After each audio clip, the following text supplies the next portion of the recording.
औज़ुबिल्लाहि बिस्मिल्लाहिर्रहमानिर्रहीम। अस्सलाम वालेकुम। बच्चों, मैं उम्मीद कर रहा हूँ कि आप सब लोग खैरियत से हैं और आप सबको वेलकम एक मरतबा फिर ऑनलाइन क्लासेस में।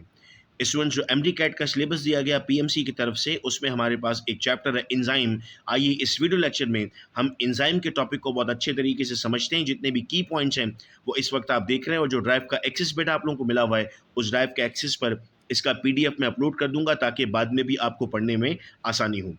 सबसे पहले बेटा हम कहते हैं enzymes are biocatalyst. There are about 40,000 different enzymes in the human cell, each controlling a different chemical reaction. हर एंजाइम का मुख्तलिफ काम है। They increase the rate of reaction by factor of between 10 power 6 and 10 power 12 times. याद रहे बेटा कि हमें ये प्रॉब्लम रहती है कि सर हमारे पास तो फेडरल का भी पढ़ना पड़ेगा, एएमसी भी पढ़ना पड़ेगा, पंजाब भी पढ़ना पड़ेगा, सिंध भी पढ़ना पड़ेगा। मैं जो वीडियो लेक्चर्स बेटा आपको प्रोवाइड कर रहा हूँ, इसमें ये तमाम मैं एक साथ मिलाकर आपको पढ़ा रहा हूँ। इसका मतलब है कि आप अगर इन वीडियो लेक्चर्स को देखते हैं तो तमाम की तमाम चीज़ें आपकी क्लियर रहेंगी। तो ये वाली बात मेंशन हुई है बेटा हमारे पास 10 to power 6 और 10 to power 12 times allowing the chemical reaction that make life possible. तो एंजाइम्स क्या करते हैं सर? एंजाइम आपके रिएक्शन को फास्ट करते हैं। कैसे एंजाइम फास्ट करते हैं रिएक्शन को? सर ये एंजाइम रिएक्शन को फास्ट करते हैं चूंकि एंजाइम के अंदर ऐसी कैपेबिलिटी मौजूद है कि वो एनर्जी ऑफ एक्टिवेशन को डिक्रीज करता है।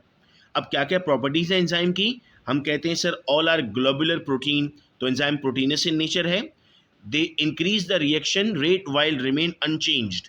यानी पेपर में एक सवाल आ सकता है, which of the following is true for enzyme, या which of the following is not true for enzyme. तो उसके लिए बेटा आपको याद करना है, their activity is affected by pH, temperature, pressure, substrate and enzyme concentration. यानी ये बहुत मुमकिन है कि अगर पीएच चेंज कर दें, हम कहते हैं they works on an optimum pH. Optimum pH का मतलब होता है जितनी पीएच चाहिए, अगर उतनी प्रोवाइड की जाएगी तो ठीक, और अगर नहीं की जाएगी तो एंजाइम काम नहीं कर सकता। तो वैसे ही पीएच के लिए, टेम्परेचर के लिए, प्रेशर के लिए होगा।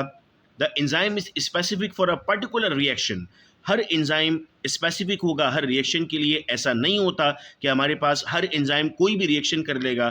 अगर ग्लूकोज कन्वर्ट हो रहा है बेटा तो उसके लिए ग्लूकोज ही का एंजाइम चाहिए, अगर फ्रक्टोज कन्वर्ट हो रहा है तो फ्रक्टोज का ही एंजाइम चाहिए। फिर हम कहते हैं सर एंजाइम के स्ट्रक्चर की तरफ अगर हम आते हैं, so we are saying enzymes are actually protein molecules coiled into a precise three-dimensional shape. The hydrophilic R group are outside of the molecule ensuring that they are soluble. बाहर hydrophilic side मौजूद है जो ये sure करता है कि वो इसमें सॉल्युबल है। एक ये चीज़ बेटा आपको याद करनी है। सेकंड आता है हमारे पास active site. Active site is the region usually the cleft और डिप्रेशन, जहाँ पर कोई भी चीज़ आकर बाइंड होती है। यानी अगर मैं आपको कहूँ कि जैसे इस वक्त आप देख सक रहे हैं फिगर में ये हिस्सा, this is active site. Active site इसलिए क्योंकि यहाँ पर आकर सबस्ट्रेट बाइंड हो रहा है। कोफैक्टर नॉन प्रोटीन पार्ट है other than the substrate whose presence is essential for the activity। ये इस एक्टिविटी के लिए एसेंशियल है। फिर इसके बाद हम कहते हैं सर नेक्स्ट आता है हमारे पास prosthetic group is tightly bound organic cofactor and coenzyme is loosely bound organic cofactor. मैं यहाँ पर एक्सप्लेन करता चलूँ कि हमारे पास एक बोर्ड की बुक में ये बात लिखी हुई थी और ये पेपर में आ सकती है ये बात कि कौन सा टाइटली बाउंड होता है, कौन सा लूजली बाउंड होता है। तो हम कहते हैं जो टाइटली बाउंड है वो प्रोस्टैटिक ग्रुप है और जो लूजली बाउंड है वो को एंजाइम है। फिर एपो एंजाइम क्या होता है sir? Enzyme without cofactor and apo enzyme is inactive. याद रखिएगा, सारी चीज़ें अपने जहन में रखिएगा, इससे ही रिलेट करते हुए बेटा एमसीक्यूज पूछे जाते हैं हमें। देन एंजाइम प्लस कोफैक्टर, तो अब क्या बन गया? Activated enzyme. यानी अगर मैं आपको कहता हूं कि एंजाइम इनएक्टिव कब होगा तो हम कहेंगे सर जब वो एपो एंजाइम होगा तो वो इनएक्टिव होगा, और जब वो हॉलो एंजाइम होगा तो वो एक्टिवेटेड होगा। Mechanism of enzyme action, enzyme काम कैसे करता है? तो सर एंजाइम सबस्ट्रेट कॉम्प्लेक्स बनता है। The substrate is attached with the enzyme through temporary bond. The bond is formed between the substrate and some of the R group of enzymes amino acid. अभी हमने कहा कि enzyme क्या है, अभी हमने कहा कि sir enzyme proteinous in nature है। अगर प्रोटीनस है मेरे बच्चों तो इसके अंदर क्या मौजूद होगा? अगर प्रोटीनस है तो इसके अंदर मौजूद होगा हमारे पास अमाइनो एसिड भी। फिर यहाँ पर बात करते हैं स्पेसिफिसिटी ऑफ एंजाइम। हमने कहा एंजाइम्स स्पेसिफिक हैं। सर कैसे स्पेसिफिक हैं? Each type of enzyme will act on only one type of substrate because the shape of active site allows only one type of shape। घर में आपके plugs होते हैं ना, 3 प्लग होता है, 2 प्लग होता है, यूनिवर्सल होता है। तो अगर आपका चार्जर 2 प्लग पर लग सकता है तो 3 पे आप उसको नहीं लगा सकते, आपको कन्वर्टर चाहिए होता है। या अगर आपका चार्जर 3 प्लग पे लगता है तो आप 2 पे नहीं लगा सकते उसको। इसी तरह एंजाइम भी हमारे पास स्पेसिफिक होगा। अगर इसकी रिएक्शन को हम देखते हैं बेटा, तो हम ई कह रहे हैं एंजाइम को, एस कह रहे हैं सबस्ट्रेट को, तो ई एस क्या बन जाएगा, ई एस बन जाएगा सर हमारे पास एंजाइम सबस्ट्रेट कॉम्प्लेक्स, और फिर अगेन ई एंजाइम हो गया और पी प्रोडक्ट हो गया। चूंकि हम यही कहते हैं ना कि एंजाइम तो इस्तेमाल नहीं होता और एंजाइम हमें एंड में वैसे का वैसा वापस मिल जाता है। अब अगर बेटा हम आगे प्रोसीड करते हैं इसमें, नेक्स्ट टॉपिक की तरफ चलते हैं, तो नेक्स्ट टॉपिक हमारे पास आता है लॉक एंड की हाइपोथेसिस, जिसे उर्दू में ताला चाबी का उसूल कहते हैं। वैसे आपके घर में लॉक लगा हुआ है ना, क्या हर चाबी से खुलता है वो? नो सर, एक स्पेसिफिक चाबी से खुलता है। तो अगर एक स्पेसिफिक चाबी से लॉक खुल रहा है तो उसे हम क्या नाम दे रहे हैं? उसे हम नाम दे रहे हैं बेटा लॉक एंड की हाइपोथेसिस का। तो देखें क्या लिखा हुआ है यहाँ पर, enzyme has a particular shape to which substrate fit exactly and this is called as lock and key hypothesis. अगला आता है इंड्यूस्ड फिट मॉडल। ये क्या चीज़ है सर? अच्छा, हाइपोथेसिस कह रहे हैं, इसका मतलब these are the intelligent guesses, जो फिशर और कॉशलैंड ने प्रेजेंट किया था। Induced fit model by Koshland और lock and key model by Fischer, ये उनके हाइपोथेसिस थे। और एंजाइम का जो वर्ड था हमारे पास, वो फ्रेडरिच विलियम क्यूने ने हमें पहली मरतबा बताया था। तो induced fit hypothesis suggest that the enzyme and sometime the substrate has capacity to change shape slightly. जैसे ही एंजाइम के साथ सबस्ट्रेट लगेगा तो एंजाइम की शक्ल थोड़ी सी तब्दील हो जाएगी। एंजाइम की शक्ल तब्दील हो रही है, इसका मतलब हम बात कर रहे हैं दिस इज बेसिकली इनहिबिटिंग। फिर हम आते हैं sir what are inhibitors. Inhibitor का मतलब क्या होगा सर? हम ये जानते हैं कि इनहिबिटर का मतलब होता है रोकने वाला। तो inhibitor is a chemical substance which can react with the enzyme, but वो एंजाइम को काम करने से रोकता है, एंजाइम को ब्लॉक करता है। जैसे पॉइजन्स हैं, साइनाइड है, एंटीबॉडीज हैं, ड्रग्स हैं। भाई हम ड्रग लेते हैं अगर कोई, या कोई पॉइजन लेता है, तो मरता क्यों है?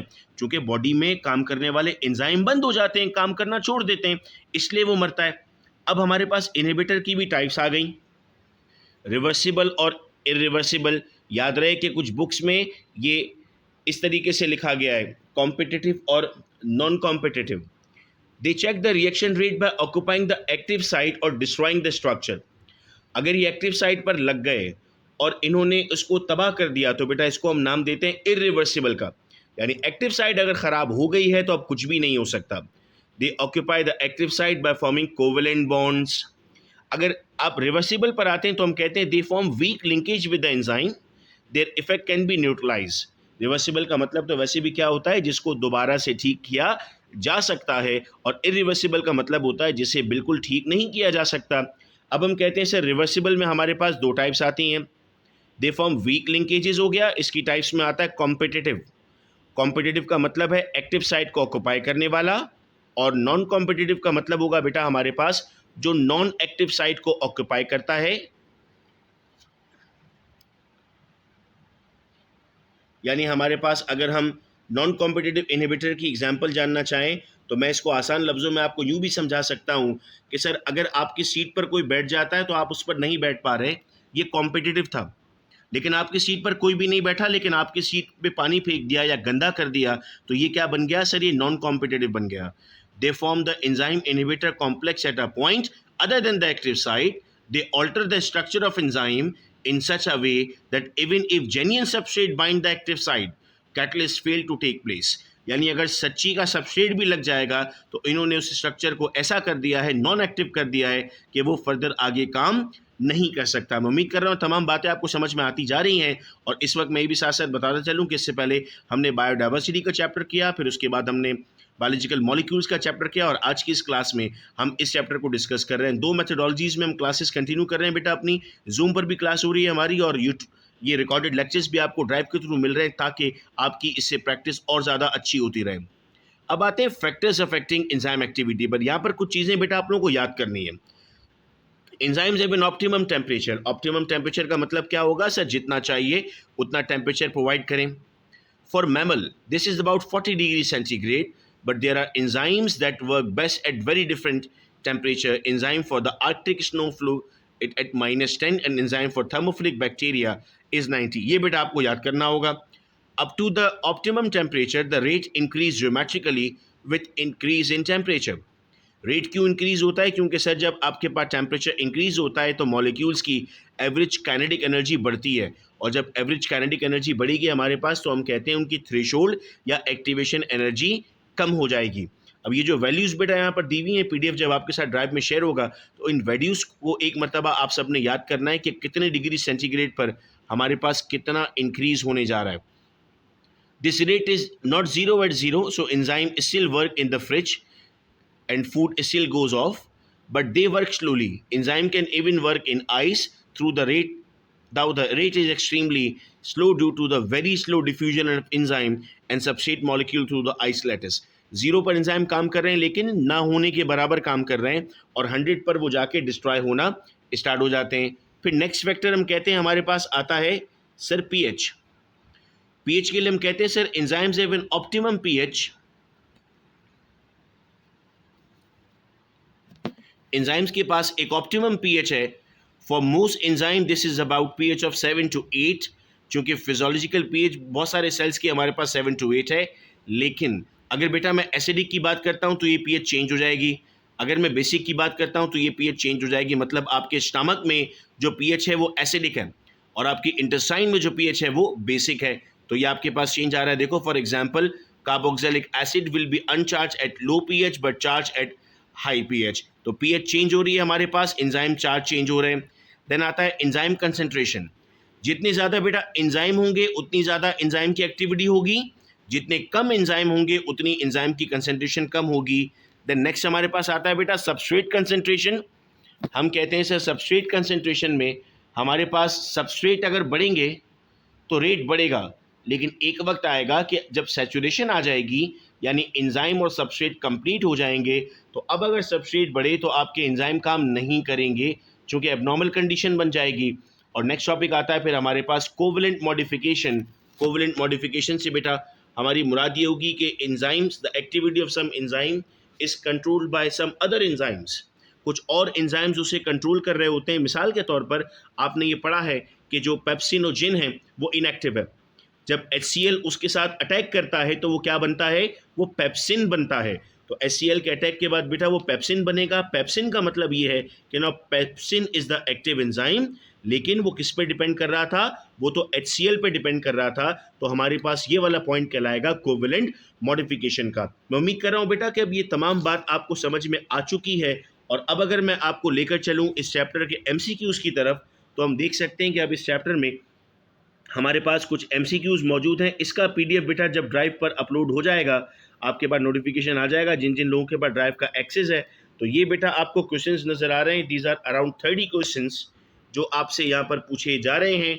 और अगर इनके नीचे देखा जाए तो इनके आंसर्स भी मौजूद हैं और आंसर्स के नीचे इनकी एक्सप्लेनेशन भी है. आप पहले पूरा वीडियो लेक्चर सुन लीजिएगा एक मरतबा, और सुनने के बाद जब आप इसको सॉल्व करेंगे तो आपको बहुत ज़्यादा चीज़ें क्लियर रहेंगी और आपको कोई प्रॉब्लम नहीं होगी. इंशाल्लाह नेक्स्ट वीडियो लेक्चर में हम एक और चैप्टर देख लेंगे. इस तरह आपकी जूम पर भी क्लासेस होती रहेंगी, आपकी रिकॉर्डेड लेक्चर्स भी आपको मिलते रहेंगे. आपकी प्रिपरेशन इंशाल्लाह और बेहतरीन हो जाएगी और हम सब लोग जो डॉक्टर बनना चाहते हैं इंशाल्लाह अपने मकसद में ज़रूर कामयाब होंगे. अगर आपके कोई फ्रेंड्स एडमिशन लेना चाहते हैं अपकमिंग बैच में तो आप उनसे ज़रूर कहिएगा कि वो 0309677677 पर रब्ता करें.